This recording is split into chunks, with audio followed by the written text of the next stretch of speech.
Good morning. It's Mandy. It's your girl Mandy. Yes, and I'm getting ready to go to work. Put on a little lip gloss because, you know, it does get kind of chappy. Can't be having that. Get my badge out. My hand lotion. I love this stuff.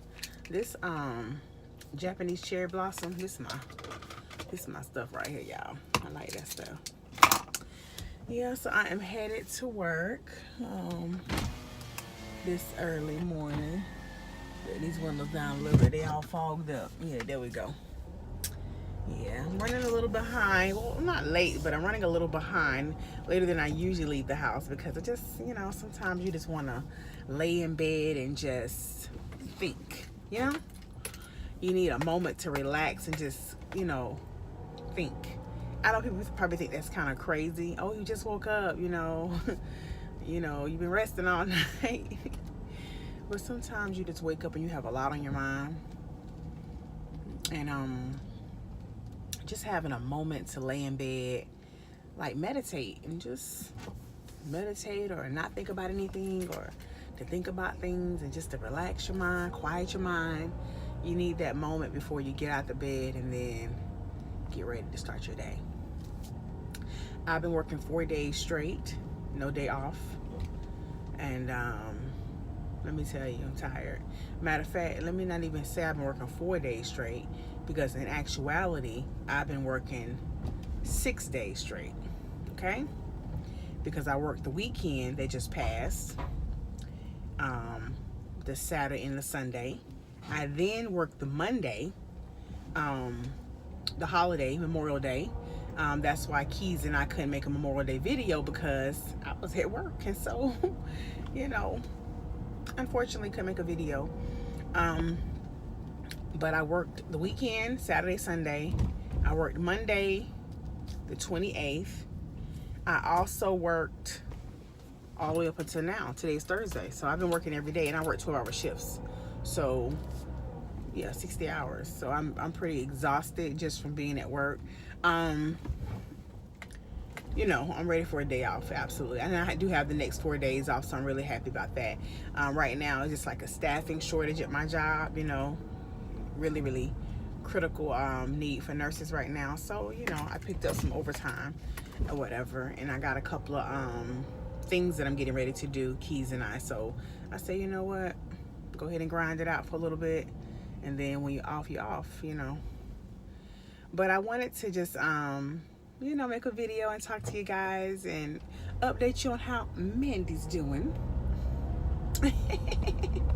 I am doing good, you guys. My weight loss is steady progressing along. More and more people are noticing it, because at work, some people see you and then is she losing weight? In the beginning stages. But now everybody is approaching me. What are you doing?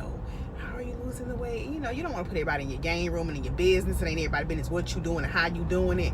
But, I didn't mind sharing a couple little things about, what I do as far as, taking care of myself and what am I doing to lose my weight.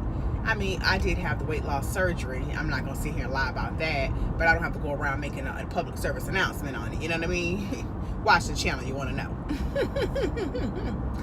So, but I am eating right. Me and hubby do the little mukbangs here and there, but that's few far and in between. Like last night, I had veggie meat. The I think it's Gardner that makes the little veggie nuggets or whatever. They taste so good with the marinara sauce that they make for it. Not marinara, but it's like a glazed sauce they make for it, and they taste really good. But it's not meat, but it's like imitation meat, but it's really good though. And then we had Brussels sprouts, and I don't know what hubby did to them Brussels sprouts, but they were delish. And I don't even like Brussels sprouts like that, because I think they have like a bitter aftertaste. But these Brussels sprouts were on point. They was on point. You hear me? Like, they had the right seasoning. He had like a little glaze going on with that. It wasn't like even a glaze. It was almost like a little liquidy little sauce that he cooked them in or something. But they were so good, and they still had a little crunch to them. Oh, they were so good, so good. So I tore them up. I tore the vegetables up. They were delish. And yeah, it was really nice.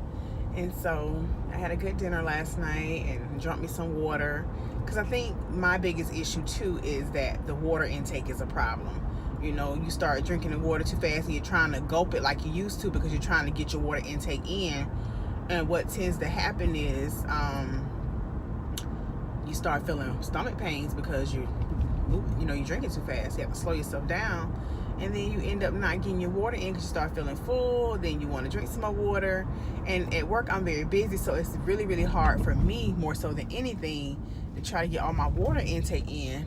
So I really try to work on that now, more so than anything. My water content, making sure that I'm drinking enough water and that I'm getting what I need. I have to keep looking back there because the way this road is made up, other cars are coming too. Anyway, yeah, so that's my biggest thing. I definitely can tell that even when the scale is not moving as fast as I would like it to, I can tell that I am losing inches because of the way my clothes fit. And like I said, people can noticeably tell that I've gotten extremely smaller than what I was. So it is definitely a good feeling to be losing the weight. I'm happier. My legs don't ache as much. They're not swollen like they used to be when I would be on my feet for 12 hours a day working a shift as a nurse.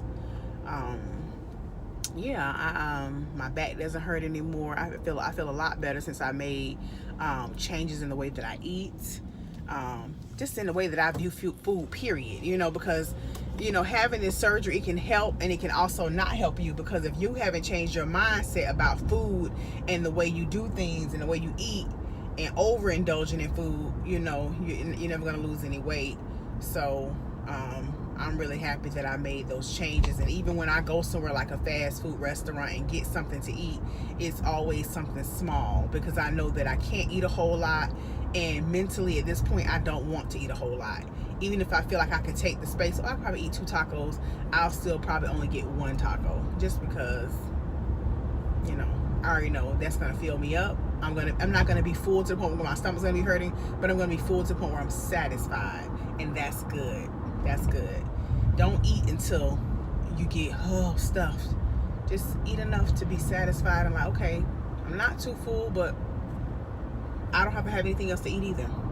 A lot of times we're just making a mental choice to have more than what we need, and we don't need it. So that's a good thing about this surgery. Like the doctor was explaining to me, if you were eating at a 10, you'll now most likely eat at a 5.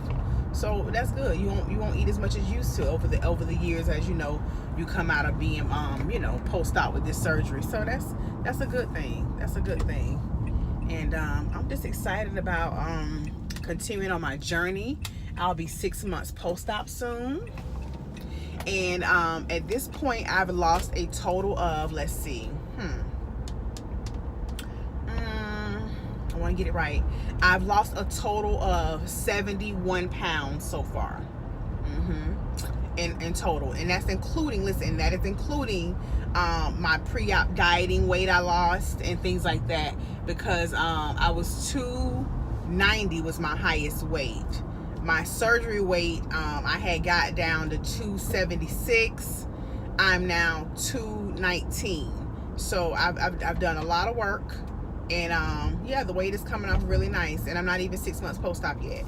And so in a year, I'm very happy. I'll be very excited to see where I'm at in a year, with a whole another 6-7 months go by. So I'm definitely going to be working hard towards reaching my goals, and maintaining my goal is going to be the most important thing. Yeah, maintaining my goal and just staying focused on the new and improved me that I'm trying to be, mentally, health-wise, in my marriage, everything. Sorry y'all, I'm back. That was a coworker of mine and a friend who was calling me while making the video. We do that in the morning. Hey, you want coffee? You want this? You want that? She was asking that I want any breakfast, and no, I don't. So I do have mornings like that where I'm really not hungry. I don't really want anything to eat. I just want to mainly, get myself together in the morning and, you know, brush my teeth, wash my face, clean my ears, take a shower, and get dressed for work. And then I just, sometimes when it's not hungry, I just want something to drink, like coffee. So I'll have like a little coffee or whatever this morning, and maybe I'll have something at lunchtime. You know, maybe something at lunch, because I mean, it's just the way it is. I mean, I can't force feed myself, you know. I have my moments where I'm just not hungry for food, and this is one of those mornings where I'm just not really hungry. So we'll see. Yeah, but you know, with this surgery comes a lot of responsibility and a lot of upkeep. You have to be mindful of the things that you can't have, like drinking sodas. You'll automatically, when I tell you automatically, feel the carbonation. Like I had got a drink one day from somewhere me and hubby was at getting something to eat, and it had carbonation in the drink, and I instantly felt it bubbling back up through my nose. Like not the liquid itself, but like the burping, like whew, like I could feel it. Like my stomach can't handle the acid. So no, you can't drink sodas, and so I couldn't drink that. But I try to stick to teas or water or something light. I try not to deal with anything too, or I put Crystal Light in my water if I want something with a flavor, more so than anything, because the sodas you can't do the carbonation whatsoever. That's a wrap. So I don't even bother with the sodas, nor did I drink sodas before. So really, soda wasn't a problem for me anyway, because we're not soda drinkers. I don't even buy sodas in our house. I don't buy any of that stuff because we don't drink it. My hubby don't like sodas, and I don't really care for them either like that. When I was working overnights though, I used to have a big thing for Pepsi, and I would like to put coffee in my Pepsi. Now you had to be careful how you put it in there, because if you put too much coffee in your Pepsi will run all over, you know, it'll just you know, fuzz all out the bottle. So you have to be careful how you put it in there. You have to make sure the soda is really, really settled when you put the coffee in there and mix it. And I like to drink that, and it was just like that. I like the caffeine of it all, because it would keep me up at night while I was at work. Like I wouldn't fall asleep, but it would just keep me energized to get all my work completed and done. So I did enjoy that, and I'm not gonna say a lie, I enjoyed that. And so that was starting to become a habit. And when I knew I was gonna have this surgery, I made it my business to break that bad habit, because yeah, it wasn't a good thing to keep drinking Pepsis at night like that with coffee in it. I mean, I would take instant coffee and put it in there, so that wasn't good. And so it tastes good now. To me it did. But I had to stop that, and I did. You know, I try not to let anything have control and power over me but God himself, because you know, I feel like it's so important to be in control of your emotions. It's so important to be in control of basically your destiny. You know, it's important. You know, you can't be out here just you know, giving anything and everything power over you, because then you lose yourself. And that's the one thing I don't ever want to do, is lose myself to anything.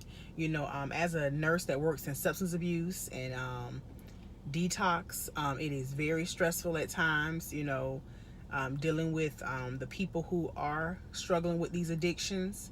My heart goes out to them and their families, because it is a very long, ongoing process. You know, when you leave treatment, the work is not over. The work is really just beginning, because now the structure is gone, and you got to try to maintain some type of structure and consistency on your own, in your own environment, when you go back home. So, you know, my heart goes out to a lot of these people, and that's why, you know, I try to be as encouraging as I can. And you know, although I know I don't want to do nursing forever, you know, I know I don't want this to be my end game, I do know that I have helped a lot of people, and I've done a lot of good work within this field, and I'm proud of that, because you know, as people, we need that. And you know, like I said, the patients, they need good nurses. They need people that actually care about them and care about the work they're doing and helping them you know, maintain their sobriety. I don't want to veer off too much to the left, but I just mentioned that to say that you know, there is some fulfillment in working so hard. You know, like I said, I've been on 6 days straight, and I am tired. I am, but yeah. Gonna have me some coffee this morning. I'm gonna get my day started. You know, I'm not gonna let nobody stress me. You know, the one thing I can't stand about work in the morning, y'all, is when I get to work, everybody is calling my name. Everybody's calling my extension, Amanda, calling me my unit. Now, mind you, I'm a shift lead. And what a shift lead is I supervise the floor for the nurses. I lead us in far as how we're going to do things, who's going to do what. I delegate. And then I also help them as well. So we're all doing it together, but I'm just leading how the work's going to get done. Like, I'm the team leader. Like, I'm telling you, okay, you're playing this position today, you're playing that position today, you're going to do this today. And then we're supposed to get it all done. And I try to make sure it gets done. But the problem I have with that responsibility sometimes is that people are not working with you. They tend to sometimes work against you, and that can make it a little bit more stressful. So yeah, and then people calling you early in the morning like, I just got here at 7 a.m. Let me get myself acclimated to what I got to do. Let me read a couple of emails before you start harassing me with, oh, this patient's arrived for admission, or this person is needing this person needing that. There's other nurses in the building. Call one of them. I'm just saying, y'all. I digress. But I'm not going to keep on rambling about work. I just wanted to make a video and say good morning to you guys. Hope you have a blessed Thursday. This weekend, hubby and I have a trip coming up to South Carolina. I am very excited about going to see John Gray. There's gonna be doing an installation for him at the Relentless Church. So I'm gonna be a part of that. And we will be vlogging it. So I hope to see you guys soon. Love you. Have a good morning. Bye, Double M's.